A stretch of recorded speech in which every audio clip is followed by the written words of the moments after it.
Baik, Assalamualaikum warahmatullahi wabarakatuh. Kami dari kelompok 7 ingin mempresentasikan hasil diskusi kami dalam mata kuliah Dasar-Dasar Ilmu Pendidikan, dosen pengampu Ibu Vivi Sunarti.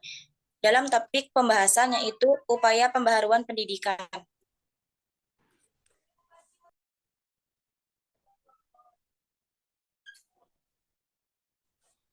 Kelompok 7 terdiri dari 5 anggota. Yang pertama saya sendiri, Nindi Cenisa Putri dengan NIM 2206033. Kemudian rekan saya. Dengan saya Mutiara Afridoni dengan NIM 2200631. Saya Mutia Khaira dengan NIM 2200689. Saya Triwahyuni dengan NIM 22075116.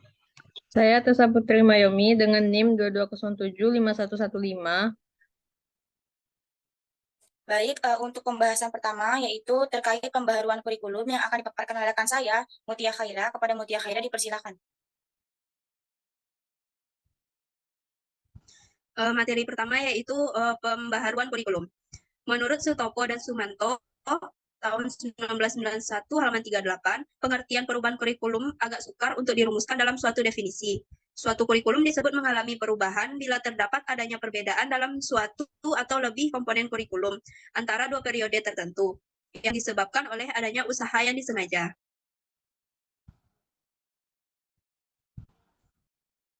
Kurikulum yang formal mengubah pedoman kurikulum, relatif lebih terbatas daripada kurikulum yang real. Kurikulum yang real bukan sekadar buku pedoman, melainkan segala sesuatu yang dialami anak dalam kelas, ruang olahraga, warung sekolah, tempat bermain, karya wisata, dan banyak kegiatan lainnya. Pendek kata, mengenai seluruh kehidupan anak sepanjang bersekolah. Mengubah kurikulum dalam arti yang luas ini jauh lebih luas, dengan demikian lebih pelik. Sebab menyangkut banyak variabel. Perubahan kurikulum di sini berarti mengubah semua yang terlibat di dalamnya, yaitu guru, murid, kepala sekolah, pemilik sekolah, juga orang tua dan masyarakat umum yang berkepentingan dalam pendidikan sekolah. Dalam hal ini dikatakan bahwa perubahan kurikulum adalah perubahan sosial. Kurikulum change is social change.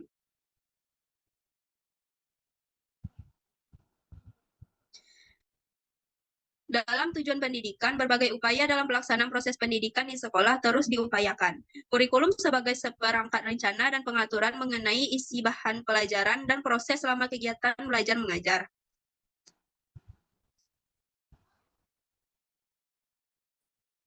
Memiliki fungsi yang sangat penting. Rencana dan pengaturan yang baik sangat berpengaruh pada pencapaian visi dan misi dalam target pendidikan kita. Harapan-harapan untuk pencapaian kemajuan di masa depan sangat dipengaruhi oleh muatan-muatan yang terkandung dalam kurikulum.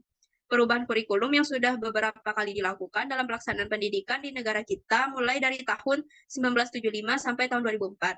Dalam kenyataannya belum mampu mengakomodir setiap tujuan yang ingin dicapai. Adanya jumlah bahan ajar yang ternyata cukup membebani, siswa tidak dapat mengembangkan dirinya sesuai kompetensi yang dimilikinya secara maksimal. Pada kurikulum tahun 2004, lahirlah KBK atau kurikulum berbasis kompetensi dengan jumlah bebas, tetapi sayangnya kurikulum ini tidak dapat bertahan lama. Sebelum menunjukkan hasil yang signifikan, perubahan kurikulum kembali terjadi. Sosialisasi di lapangan yang baru saja usai hanya menambah kebingungan guru dalam upaya peningkatan mutu pendidikan.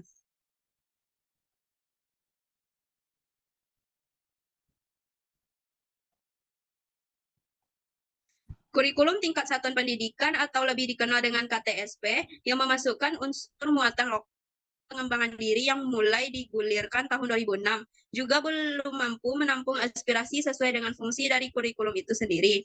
Kecenderungan guru untuk menyelesaikan bahan atau materi ajar dengan cepat juga ternyata tidak memberikan ruang bagi siswa yang mengembangkan dirinya hingga memiliki kompetensi yang maksimal. Di samping itu, keterlibatan orang tua dan pihak-pihak yang berperan sebagai stakeholders juga belum menunjukkan perannya secara maksimal. Hal ini semakin menambah biasanya pelaksanaan dari fungsi-fungsi kurikulum yang digulirkan.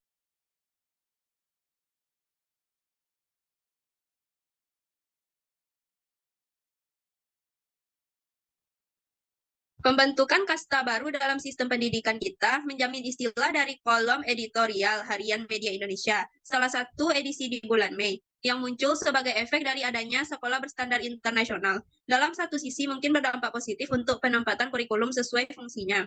Tetapi ini sepertinya hanya berlaku bagi sekolah yang sudah berstandar internasional. Tetapi bagaimana untuk sekolah yang belum termasuk kategori ini? Pada umumnya sekolah ini rata-rata memiliki alokasi biaya yang kurang mendukung. Berbagai keterbatasan menjadi pembatas bagi mereka yang mengembangkan potensi pendidik secara maksimal.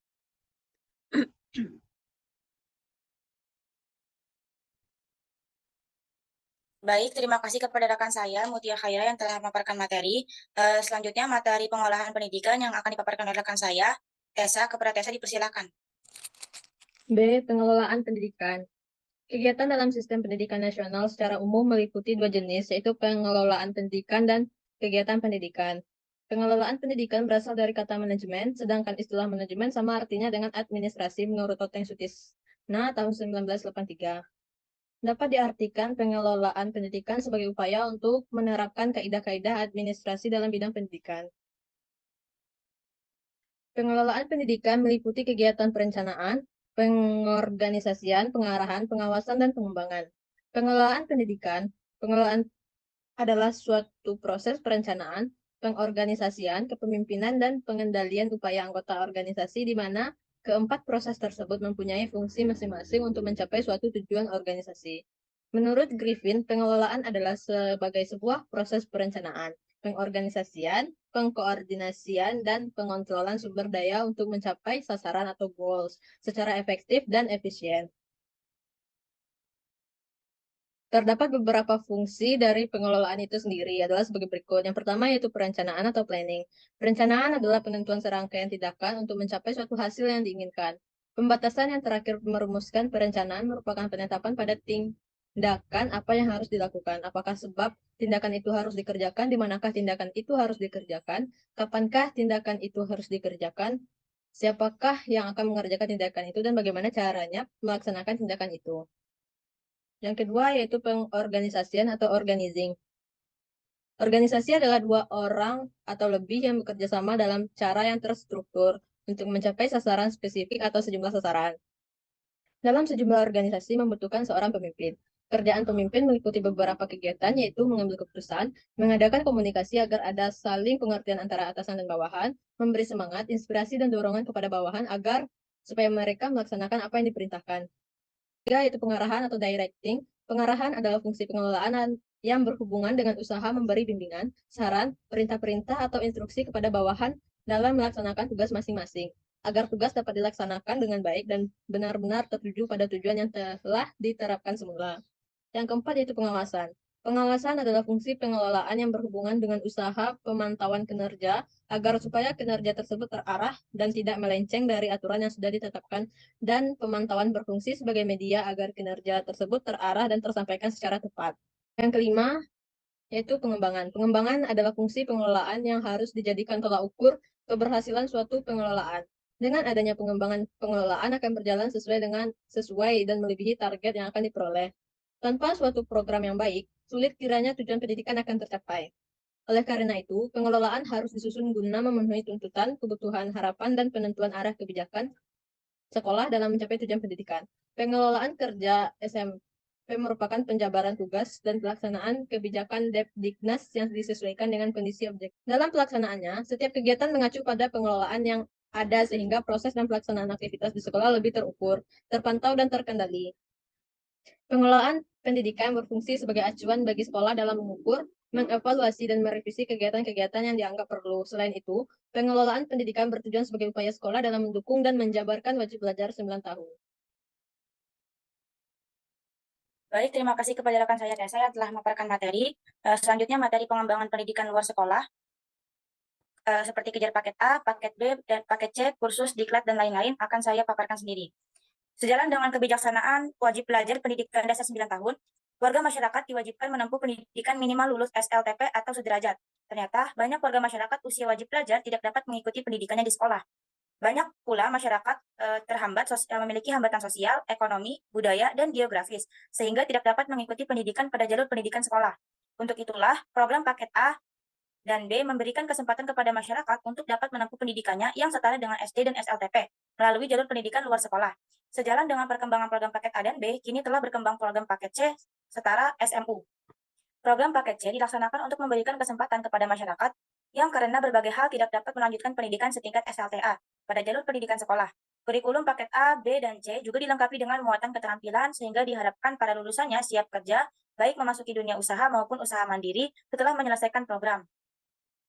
Selanjutnya, D, yaitu sekolah di rumah. Pembaharuan pendidikan adalah suatu hal yang sangat penting untuk meningkatkan kualitas pendidikan. Saat ini, dengan pendidikan COVID-19 yang masih berlangsung, maupun pasca COVID-19, itu banyak siswa yang harus belajar dari rumah karena pembatasan sosial dan penutupan sekolah. Oleh karena itu, upaya pembaharuan pendidikan di rumah perlu dilakukan untuk memastikan bahwa siswa tetap dapat belajar dan berkembang dengan baik meskipun tidak berada di lingkungan sekolah. Berikut adalah beberapa upaya pembaharuan pendidikan di sekolah. Berikut adalah beberapa upaya pembaharuan pendidikan sekolah yang dilaksanakan di rumah. 1. Pembelajaran jarak jauh yang efektif. Guru harus memastikan bahwa siswa menerima pembelajaran yang efektif selama pembelajaran jarak jauh. Ini dapat dilakukan dengan menggunakan berbagai media pembelajaran seperti video, presentasi, e-book, dan aplikasi pembelajaran online. Guru juga harus memastikan bahwa siswa dapat berpartisipasi secara aktif dalam proses pembelajaran dengan memberikan tugas dan latihan yang relevan dan bermanfaat. 2. Pembelajaran berbasis proyek. Pembelajaran berbasis proyek dapat membantu siswa untuk belajar dengan cara yang lebih terstruktur dan praktis. Dalam metode ini, siswa bekerja pada proyek-proyek yang berkaitan dengan topik tertentu dan memperoleh pemahaman yang lebih mendalam tentang konsep-konsep yang terkait dengan topik tersebut. Pembelajaran yang adaptif. 3. Pembelajaran yang adaptif. Pembelajaran yang adaptif dapat membantu siswa untuk belajar sesuai dengan kemampuan mereka. Dalam metode ini, siswa diberikan materi pembelajaran yang disesuaikan dengan kemampuan mereka dan dipersonalisasi agar mereka dapat belajar dengan cara yang lebih efektif. Yang keempat, yaitu pembelajaran berbasis game. Pembelajaran berbasis game dapat membantu siswa untuk belajar dengan cara yang lebih menyenangkan dan menarik. Dalam metode ini, siswa diberikan game yang berkaitan dengan topik tertentu dan belajar dengan pengalaman bermain game. 5. Pengembangan keterampilan soft skills. Siswa perlu dilatih dalam keterampilan soft skills seperti bekerja sama tim, komunikasi, kreativitas, dan inovasi. Ini dapat dilakukan dengan memberikan tugas-tugas yang melibatkan kerjasama tim dan interaksi dengan orang lain secara online. Yang keenam, penggunaan teknologi terbaru. Teknologi terbaru dapat digunakan untuk meningkatkan efektivitas pembelajaran. Contohnya, guru dapat menggunakan kamera 360 derajat untuk memberikan pengalaman belajar yang lebih interaktif, atau memanfaatkan augmented reality untuk memvisualisasikan konsep-konsep yang sulit dipahami oleh siswa. Yang ketujuh, pembelajaran berkelanjutan. Pembelajaran di rumah tidak hanya terbatas pada jam pembelajaran di sekolah, tetapi juga dapat dilakukan di luar jam pelajaran dengan mengakses sumber-sumber pembelajaran online. Siswa juga dapat memanfaatkan waktu luang mereka untuk belajar mandiri dengan membaca buku atau menonton video pembelajaran. Dalam pembaharuan pendidikan sekolah di rumah, penting untuk mempertimbangkan berbagai aspek pembelajaran seperti pembelajaran online maupun pembelajaran melalui e-book. Selanjutnya, materi terkait inovasi dalam pendidikan, mulai dari SD kecil, SD Pamong, SMPT, SMAT, dan UT, atau akan dipaparkan oleh rekan saya. Kepada Tri, dipersilakan. Baiklah, terima kasih kepada moderator. Bagian E, inovasi dalam pendidikan. SD kecil, SD Pamong, SMPT, SMAT, dan UT. 1. SD kecil. Realisasi dari Undang-Undang Wajib Belajar dan Pemerataan Pendidikan Anak-anak usia 7-12 tahun, terutama bagi daerah-daerah terpencil. Pemerintah telah melaksanakan SD kecil dan sistem guru kunjung. SD kecil memiliki ciri-ciri, yaitu kelas yang ada lebih sedikit atau kecil dari SD biasa.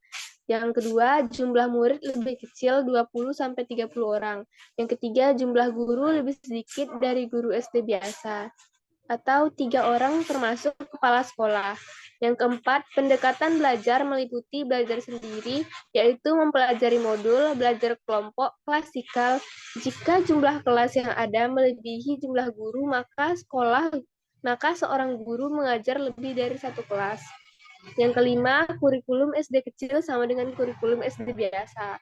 Yang keenam, pelaksanaan SD kecil sudah ada di Kalimantan Tengah, Kalimantan Timur. Yang ketujuh, murid yang pandai akan dijadikan tutor untuk mengajar yang lainnya. Yang kedua, SD Pamong. Proyek ini merupakan pendidikan bersama antara pemerintah Indonesia dan Indotech, lembaga yang didirikan oleh Badan Kerjasama Menteri-Menteri Pendidikan se-Asia Tenggara di kalangan Organisasi Menteri Pendidikan Negara-Negara Asia Tenggara atau Southeast Asian Minister Education Organization and SEMIO. Proyek ini dikenal dengan istilah Impact Instruction of Management by Parents, Community, and Teachers. Pamong adalah singkatan dari pendidikan anak oleh masyarakat, orang tua, dan guru. Proyek ini diuji cobakan di tingkat sekolah dasar pada Kecamatan Kabak Ramat atau Kelurahan Alistimo, Banjarharjo, Malanggaten, dan Tebak di Kabupaten Karanganyar, Solo. Adapun yang termasuk kepada tujuan dari SD Pamong yaitu yang pertama, membantu anak-anak yang tidak sepenuhnya dapat mengikuti pendidikan sekolah atau membantu siswa yang drop out. Yang kedua, membantu anak-anak yang tidak mau terikat oleh tempat dan waktu dalam belajar. Yang ketiga, mengurangi penggunaan tenaga guru sehingga guru terhadap murid dapat menjadi 1:200 pada SD biasa 1:40 atau 1:50. Yang keempat, meningkatkan pemerataan kesempatan belajar. Dengan pembiayaan yang sedikit dapat ditampung sebanyak mungkin siswa. Dengan kata lain, tujuan proyek Pamong untuk menentukan alternatif sistem pendidikan dasar yang bersifat efektif, ekonomis, dan merata yang sesuai dengan kondisi keadaan di daerah Indonesia. Jadi dengan sistem Pamong ini, anak atau siswa dapat belajar sendiri dengan bimbingan tutor atau anggota masyarakat serta bimbingan orang tua. Pengajaran yang diberikan memperhatikan kesanggupan anak.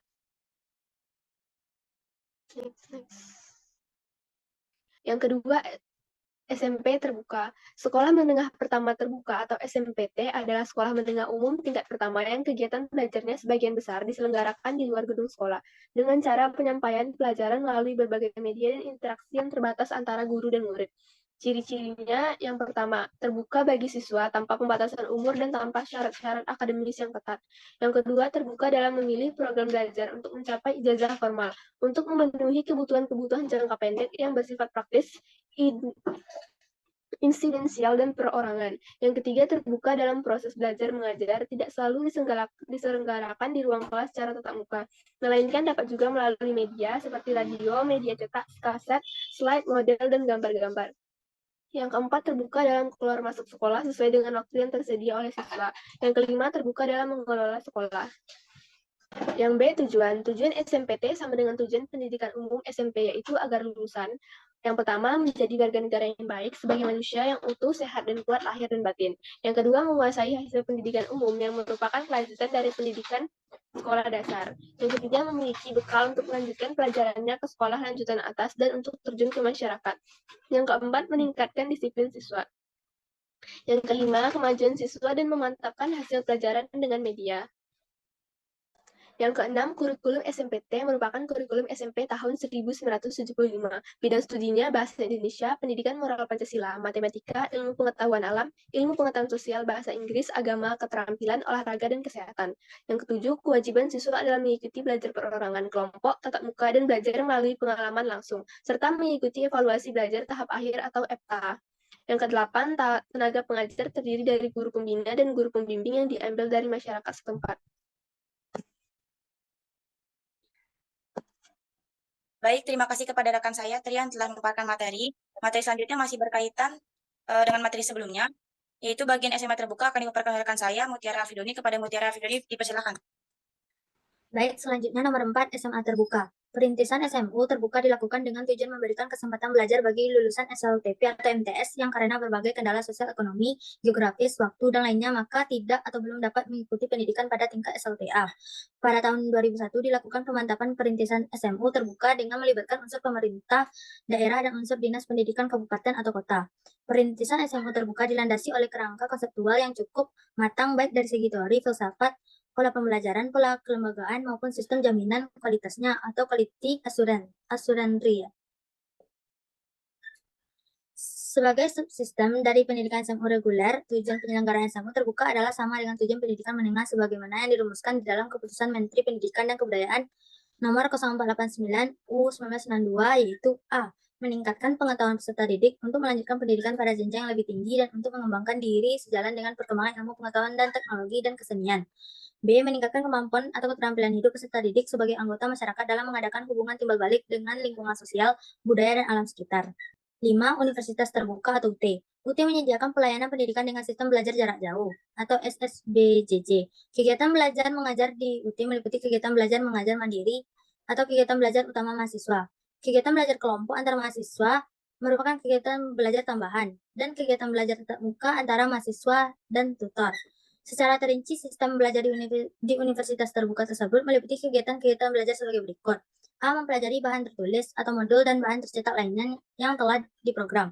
Yang B. Interaksi tatap muka dengan tutor baik langsung maupun tidak langsung melalui media komunikasi. C. Interaksi antar individu dalam kelompok belajar, mendengarkan dan menyaksikan program audiovisual atau seperti kaset, radio, dan lain-lain. D. Praktikum dan kerja lapangan, mengerjakan ujian unit, mengerjakan ujian akhir semester. Baik, terima kasih kepada rekan saya Mutiara Afriani yang telah memaparkan materi. Berakhirnya sudah presentasi dari kelompok 7. Kurang lebihnya mohon maaf. Wassalamualaikum warahmatullahi wabarakatuh.